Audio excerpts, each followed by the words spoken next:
All right, let's get to our next one here. AFC NFC crossover. This is a huge game. Yeah, The Jets love this game. So for the Lions in this game could make the difference for the Lions whether they make or miss the playoffs.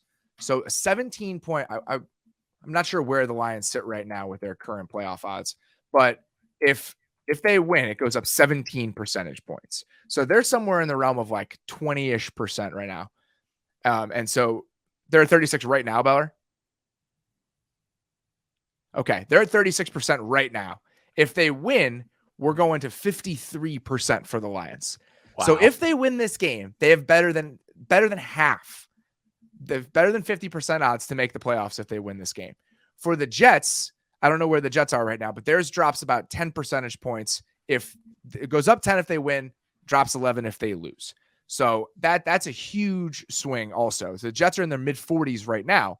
So they also, with a win, get up over 50%, and with a loss, get down at about 30%. So this is a massive, massive game in the wild card race for both of these teams. And let's start on the side of the ball where it's strength on strength. The Lions are rolling offensively. We know how the Jets defense is playing. What about this matchup specifically has kind of piqued your interest? Yeah, this is legit top 5 offense versus a top 5 defense. Like that's how these two teams are playing right now, which is just awesome.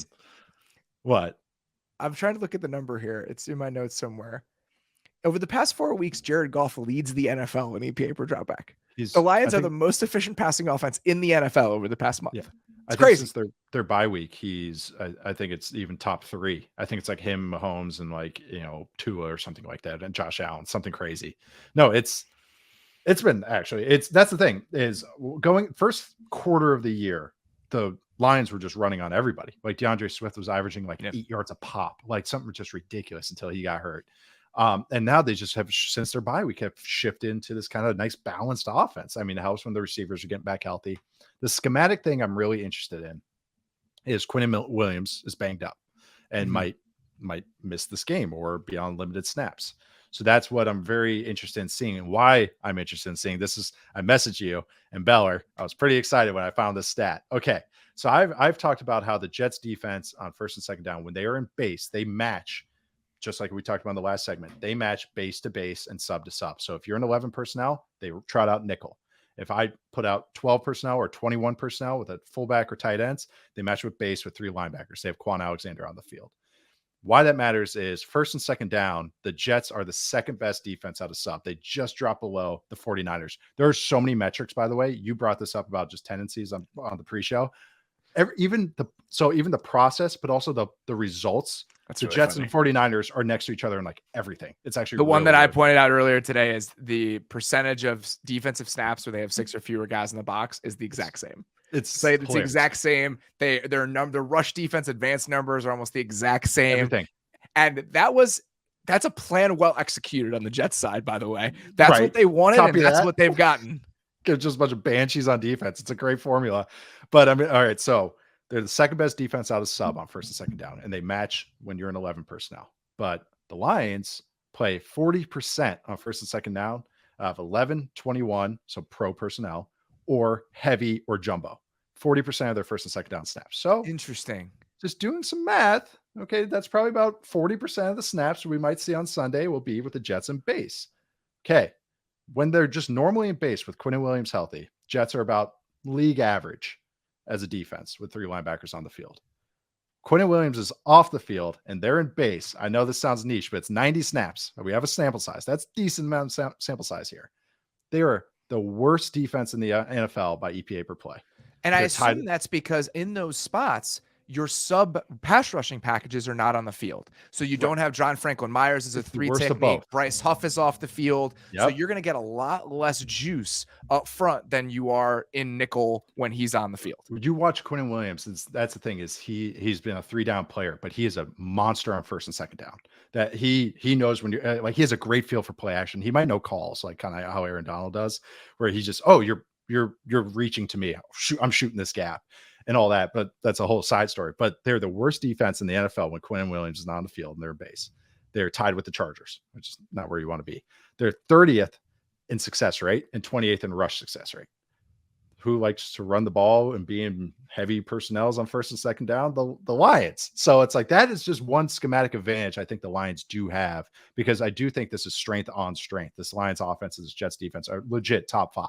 Like they are, how they're playing right now are just 2 of the top units right now. But that is just the one schematic thing that I'm really curious to watch to see if the Giants exploit, because they are a team that I think is willing to do that.